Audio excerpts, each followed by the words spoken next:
할렐루야. 오늘도 우리에게 하나님께서 새 날을 허락해 주셨습니다. 그 첫 시간을 하나님께 드리기 위해 나오신 여러분들을 주님의 이름으로 환영합니다. 오늘도 하나님의 은혜가 충만한 예배와 삶의 자리가 되어지기를 축복합니다.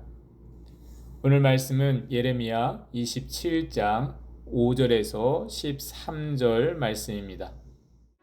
이제 내가 이 모든 땅을 내 종 바벨론의 왕 느부갓네살의 손에 주고 또 들짐승들을 그에게 주어서 섬기게 하였나니 모든 나라가 그와 그의 아들과 손자를 그 땅의 기한이 이르기까지 섬기리라. 또한 많은 나라들과 큰 왕들이 그 자신을 섬기리라. 여호와의 말씀이니라. 바벨론의 왕 느부갓네살을 섬기지 아니하며 그 목으로 바벨론의 왕의 멍에를 매지 아니하는 백성과 나라는 내가 그들이 멸망하기까지 칼과 기근과 전염병으로 그 민족을 벌하리라. 너희는 너희 선지자나 복술가나 꿈꾸는 자나 술사나 요술자가 이르기를 너희가 바벨론의 왕을 섬기게 되지 아니하리라 하여도 너희는 듣지 말라. 그들은 너희에게 거짓을 예언하여 너희가 너희 땅에서 멀리 떠나게 하며 또 내가 너희를 몰아내게 하며 너희를 멸망하게 하느니라. 그러나 그 목으로 바벨론의 왕의 멍에를 메고 그를 섬기는 나라는 내가 그들을 그 땅에 머물러 밭을 갈며 거기서 살게 하리라 하셨다 하라.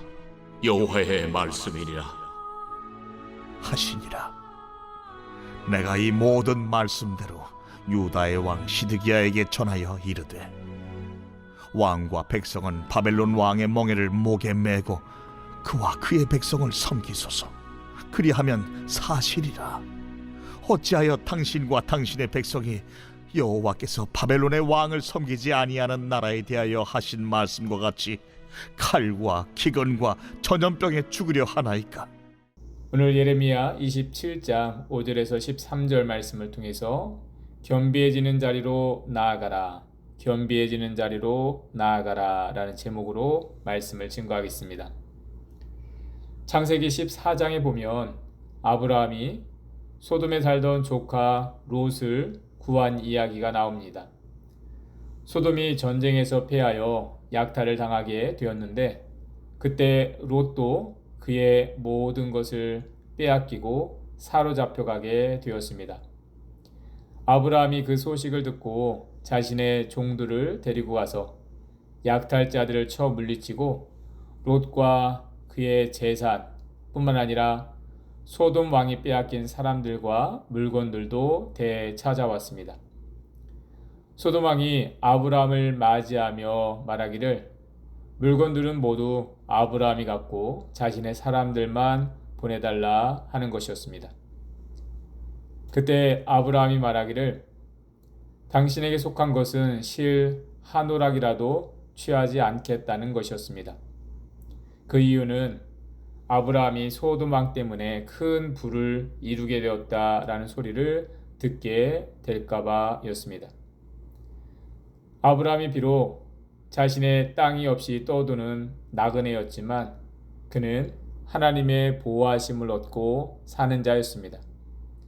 하나님을 섬기는 자로서 하나님으로부터 필요를 공급받고 사는 것이 아브라함의 자존심이었습니다. 그러한 자존심으로 살아가도록 부름을 받았던 것이 이스라엘 자손들이었습니다. 애굽이 주는 혜택을 입고 살려 하다가 애굽의 종이 되어버린 이스라엘 자손들을 하나님께서 구원해 주셨습니다. 하나님은 그들을 광야로 이끌어내신 이후에 하셨던 말씀이 세계가 다 내게 속하였으니 너희는 나에게 속한 자가 되어 살라 라는 것이었습니다. 하나님을 섬기는 백성들이 된 것을 영광이자 자부심으로 여기고 살라는 것이었습니다. 그런데 이스라엘 자손들이 세상적인 영광을 구하게 되었고 그들의 기업을 크게 하는 것을 자랑으로 여기게 되었습니다. 이를 위해서 그들은 신앙적인 자존심을 내팽개쳐 버리고 나무를 향하여 너는 나의 아버지라 하며 돌을 향하여 너는 나를 낳았다 하는 자들이 되었습니다. 그것은 그들이 자신들을 구별하여 백성으로 삼으신 하나님의 얼굴을 심히 부끄럽게 하는 일이었습니다. 하나님은 그들을 구원하시기 위해서 해도 멈추시고 강물도 멈추시고 바다도 갈라지게 하셨습니다. 그런데 그들은 하나님이 아니라 세상에 굴복하고 사는 자들이 되었습니다. 그러한 그들에게 주어진 심판이 다음과 같았습니다. 6절 말씀 보겠습니다. 이제 내가 이 모든 땅을 내 종 바벨론의 왕 느부갓네살의 손에 주고 또 들짐승들을 그에게 주어서 섬기게 하였나니. 본래 하나님의 종이라 하면 택함을 받은 자를 의미하는 것으로 이스라엘 자손들을 의미했습니다. 그것이 이스라엘 자손들의 자부심이었습니다. 하나님의 택함을 받은 자들이라는 것입니다. 그런데 하나님은 바벨론 왕을 나의 종이라 하고 그에게 세상 나라들을 넘겨주고 이스라엘로 하여금 그를 섬기라고 말씀하고 계셨습니다. 이스라엘 백성들에게 있어서는 그것은 치욕스러운 일이 아닐 수가 없었습니다. 비록 그들이 하나님을 잘 섬기지 못하고 있었지만 하나님의 택함을 받은 백성이라는 것이 그들이 마지막까지 붙들고 싶은 자존심이었습니다. 그런데 하나님이 더 이상 그러한 자존심을 허락하지 않으셨습니다. 하나님은 이스라엘 자손들을 택하여 자신의 백성으로 여기셨는데 그것은 하나님이 그들을 자신의 자존심으로 여기신 것이었습니다. 그래서 예루살렘에 자신의 이름으로 된 성전도 세워지게 하셨습니다. 그런데 하나님께서 그러한 자존심을 버리신 지 오래이셨습니다. 그들이 하나님을 멸시하고 사는 자들이 되었고 예루살렘 성전은 우상의 소굴이 되었기 때문입니다. 이제 그들에게 남겨지게 된 것은 그들이 세상 나라를 섬기는 수치였습니다. 8절 말씀 보겠습니다. 여호와의 말씀이니라 바벨론 왕 느부갓네살을 섬기지 아니하며 그 목으로 바벨론의 왕의 멍에를 맺지 아니하는 백성과 나라는 내가 그들이 멸망하기까지 칼과 기근과 전염병으로 그 민족을 벌하리라. 하나님은 예레미야 선지자를 통하여 분명하게 말씀하셨습니다. 이스라엘 백성들은 바벨론에 항복하고 그들의 포로가 되어야 한다는 것이었습니다. 그들은 더 이상 스스로 살 길을 찾을 것이 아니라 수치를 당하더라도 바벨론의 종이 되는 굴욕을 감수할 수 있어야 했습니다. 그것은 자신들이 지은 죄가 무엇인지를 알며 하나님 앞에 마지막으로 겸비해지는 길이었습니다. 성경은 그것을 회개라고 합니다. 본래 회개는 자신의 죄에 대한 부끄러움과 수치를 아는 것이었습니다. 더 이상 그 문제를 감추려 하지 않고 회피하려 하지 않고 하나님 앞에 내어 놓는 것이었습니다. 그래서 성경에서 티끌과 재를 뒤집어 쓰고 옷을 찢기도 하며 하나님 앞에 엎드리는 것이 회개의 상징이었습니다. 그러한 가운데 죄를 씻겨 주시고 새 옷을 입혀 주시는 하나님의 긍휼을 얻게 되는 것입니다. 이스라엘 자손들은 자신들이 바벨론에 항복하게 된 것을 수치스럽게 여길 것이 아니었습니다. 그들은 하나님의 택함을 받았다는 것을 자랑으로 여길 것이 아니라 하나님께 구별되지 못한 것을 회개해야 했습니다. 그것이 다시 하나님의 긍휼을 얻는 길이었습니다. 12절 말씀 보겠습니다. 내가 이 모든 말씀대로 유다의 왕 시드기야에게 전하여 이르되 왕과 백성은 바벨론 왕의 멍에를 목에 메고 그와 그의 백성을 섬기소서. 그리하면 사실이라. 시드기야는 유다가 멸망을 당하기 전에 마지막 왕이었습니다. 그가 마지막 왕이었다고 했을 때 그의 결말이 무엇인지가 드러나 있었습니다.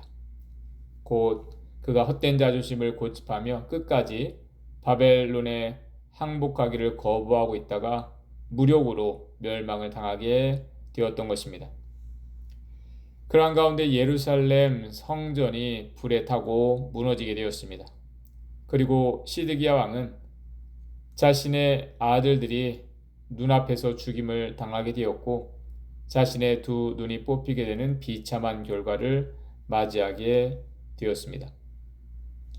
그런데 그것이 왕 한 사람의 문제가 아니라 당시 예루살렘에 거주하던 대제사장들, 관리들, 지도층의 완고한 모습 때문이었습니다. 사실 시드기야 왕은 그들의 눈치를 보느라 바벨론에 항복하지 못하고 있었던 것입니다. 그래서 회개하는 일도 결단이 있어야 하고 용기가 있어야 했습니다. 회개야말로 다른 사람의 시선을 의식하고 하는 것이 아니라 하나님을 주목하고 해야 하는 것입니다. 혹시 하나님 앞에서 우리도 그러한 모습이 있지는 않는지 돌아볼 수 있기를 바랍니다. 우리가 어떤 문제에서 돌이켜야 할 것이 있을 때 하나님 말씀을 통해서 깨닫게 하시고 어떤 환경을 통해서도 알게 하십니다. 그래서 우리가 어떤 부담스러운 말씀이 주어질 때 또는 원치 않는 환경이 되어질 때 피하려고만 할 것이 아닙니다. 하나님 앞에서 나를 돌아볼 수 있어야 합니다. 도전이 되는 환경이 꼭 내가 문제가 있어서 그런 것이 아닐지라도 나를 향하신 하나님의 뜻이 무엇인가를 물을 수 있어야 하는 것입니다. 그러한 가운데 우리는 실수와 시련이 있더라도 부끄럽게 되거나 낙심하게 되지 않고 더 성숙한 하나님의 사람으로 세워지게 되는 것입니다. 오늘도 우리의 연약함을 탓하지 않으시고 우리를 긍휼히 여기시는 하나님 앞에 우리가 모든 것을 아뢰고 나아갈 수 있기를 바랍니다. 우리가 겸비해지는 자리, 하나님을 가까이 할 수 있는 자리로 나아가길 바랍니다. 우리를 아끼시고 보듬어 주시는 하나님의 은혜가 있어서 우리가 더욱 힘을 얻고 살게 되어질 것을 믿습니다. 오늘도 그러한 믿음으로 주님을 찾고 나아가는 여러분들 가운데에 하나님의 긍휼하심과 크신 은총이 함께 하시기를 주님의 이름으로 축원합니다.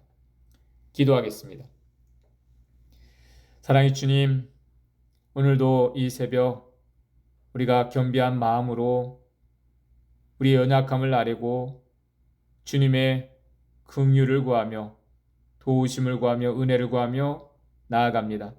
하나님의 은혜가 아니면 우리는 우리의 삶의 자리를 감당해 갈 수가 없습니다. 하나님, 우리 안에 여러 가지 연약함이 있고 도전이 되고 어려움이 있습니다.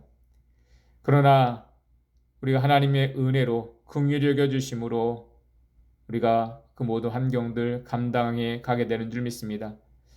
더욱 주님의 인도하심을 구하오니 우리 연약함을 긍휼히 여겨주시어서 우리가 오늘 이때 삶의 자리 감당하게 하시고 우리에게 맡겨진 일들을 감당하게 하시고 더욱 주님 의지하며 살아갈 수 있도록 인도하여 주시옵소서.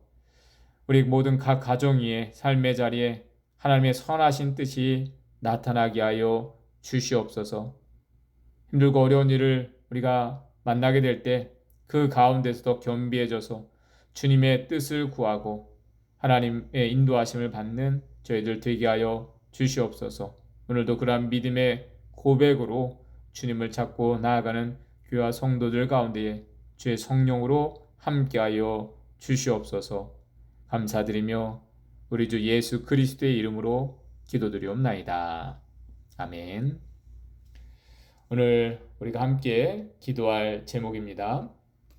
오늘은 교회를 위해서 기도해 주시길 바랍니다.